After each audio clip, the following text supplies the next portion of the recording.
ये है Afghanistan, central Asia, Iran और इंडिया के पास बसा हुआ एक देश जो कि पूरी तरीके से बहुत ज्यादा मजबूत पहाड़ों से घिरा हुआ है। ये देश असल में अपने आप में एक किले की तरह बना हुआ है। भले से इस देश को आज के दौर में गरीबी, भुखमरी, एक्सट्रीमिज्म या बहुत ज्यादा अनएम्प्लॉयमेंट की वजह से जाना जाता है, लेकिन हकीकत में इसका एक दूसरा नाम भी है और वो है ग्रेवयार्ड ऑफ एम्पायर्स, यानी कि साम्राज्यों की कब्रगाह। और इसका ये नाम इसलिए पड़ा है कि इस पर कोई भी हमला आज तक कामयाब नहीं हो पाया है। दुनिया की चाहे कितनी बड़ी एम्पायर हो या कितना ही बड़ा सुपर पावर नेशन, वो अफगानिस्तान पर हमला करके उसे जीत नहीं पाए हैं। मजे की बात यह है कि इसी के बराबर में बसे हुए पाकिस्तान और इंडिया को हजारों साल तक बाहरी लोगों ने रूल किया है, चाहे पुराने जमाने में सेंट्रल एशिया से आए हुए आर्यंस हो या फिर यूनान से आए हुए ग्रीक हो या फिर मिडिल ईस्ट से आए हुए अरब हो या अफगानिस्तान से आए हुए मुगल हो। सबके सबने इंडिया में जमकर हुकूमत की है। लेकिन आखिरकार अफगानिस्तान अनबीटेबल और अनडिफीटेबल क्यों है?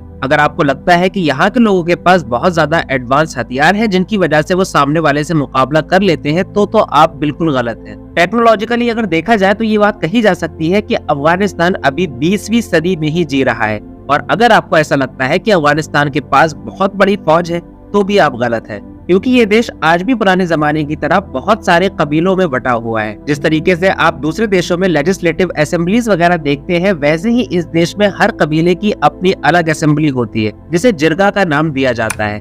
तो अब ना तो ये देश कोई बहुत बड़ी एम्पायर है, ना ही इसके पास बहुत एडवांस हथियार है और ना ही इसके पास बहुत बड़ी आर्मी है। तो अब ये मामला और उलझ जाता है कि अफगानिस्तान आखिरकार ग्रेवयार्ड ऑफ एम्पायर कैसे बना। तो बात शुरू होती है 15वीं सदी में, जब 1498 में वास्को डी गामा इंडिया की तरफ आता है। तो यूरोप को ये पता लगा कि असल में इंडिया सोने की एक चिड़िया है और एक बहुत ही ज्यादा खुशहाल देश है, जहाँ पर जमकर खेती बाड़ी होती है, जहाँ पर अपने एम्पायर्स हैं और जिनकी बहुत ज्यादा पावरफुल आर्मी भी है। इसलिए यूरोपियन ट्रेडर्स को यहाँ पर बहुत बड़ी अपॉर्चुनिटी दिखी और वो अपॉर्चुनिटी थी बिजनेस करने की। इंडिया में बहुत सारी ऐसी चीजों की खेती होती है जिनकी यूरोपियन मार्केट में बहुत ज्यादा डिमांड है, लेकिन यूरोप में उनका प्रोडक्शन काफी कम है, जैसे कि इंडिया के मसाले वगैरह। तो यूरोपियन ट्रेडर्स यहाँ पर आते थे, यहाँ से बहुत कम दामों में यहाँ की चीजें ले जाते थे और यूरोपियन मार्केट में उनको बहुत ज्यादा ऊंचे दामों में बेचते थे। अब अगर ज्योग्राफिकली एशिया के इस नक्शे को देखा जाए तो आपको ये बात पता लगेगी कि इसमें अफगानिस्तान की बहुत ज्यादा अहमियत है। जहाँ एक तरफ ये देश मिडिल ईस्टर्न देशों से मिला हुआ है, वहीं दूसरी तरफ साउथ एशियन देशों से भी इसकी बॉर्डर जाकर मिलती है। इससे एक बात तो कंफर्म हो गई थी कि एशियन मार्केट को अगर कंट्रोल करना है और इसके रूट को अपने लिए सेव करना है, तो अफगानिस्तान पे कंट्रोल बहुत ज्यादा जरूरी है।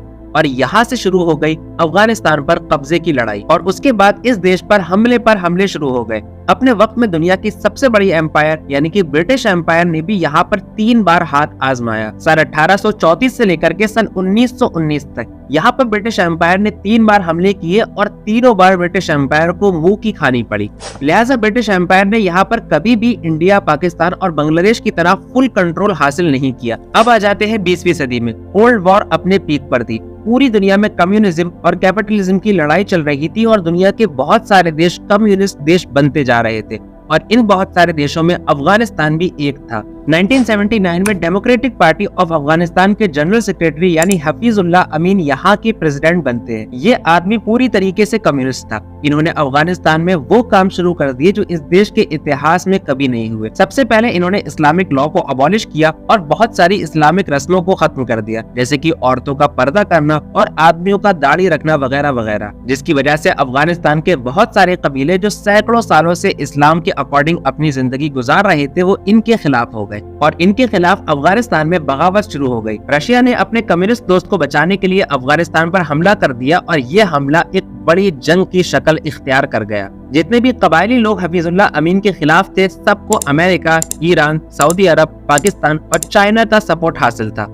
इन देशों से इनको न कि सिर्फ पैसों की मदद मिलती थी, बल्कि इनको ट्रेनिंग, यहाँ तक कि इनको हथियार भी दिए जाते थे। रशिया यानी यूएसएसआर को उस वक्त ऐसा लगा था कि वो काबुल पर अपना झंडा गाड़ देंगे और यहाँ पर कम्युनिस्ट सरकार को दोबारा से बहाल कर देंगे, लेकिन ये उनकी बहुत बड़ी गलतफहमी हुई। 10 साल तक उनके फौजी अफगानिस्तान के पहाड़ों में अपना सर मारते रहे, लेकिन अफगानिस्तान को नहीं जीत पाए। रशिया को ये जंग बहुत ज्यादा महंगी साबित हुई। वो अकेले इस जंग में हर साल $2 बिलियन लुटा रहा था, जिसकी वजह से उसकी इकोनॉमिकल सिचुएशन भी काफी खराब हो चुकी थी। और आखिरकार 10 साल के बाद उसको इस चीज का एहसास हो गया था कि वो अफगानिस्तान नहीं जीत सकता और सन 1988 में रशियन आर्मी ने वहां से वापसी की, लेकिन उसके बाद रशिया इस हार से उबर नहीं पाया।